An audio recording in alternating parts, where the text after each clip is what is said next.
Ayan guys, may bago na naman tayo i-build. Ito gusto niya. Fan niya Asus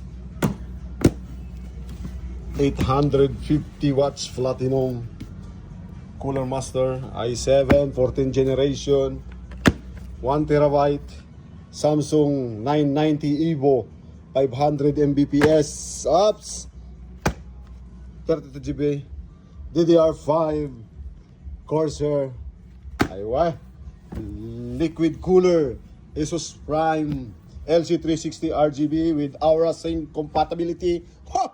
Puta. Up motherboard Asus Prime Z790 P Wi-Fi. Alright. Wi-Fi 6. O, diba? Huh! Bubuhin na naman natin to. Ops, PC case niya. Yan. Peace out.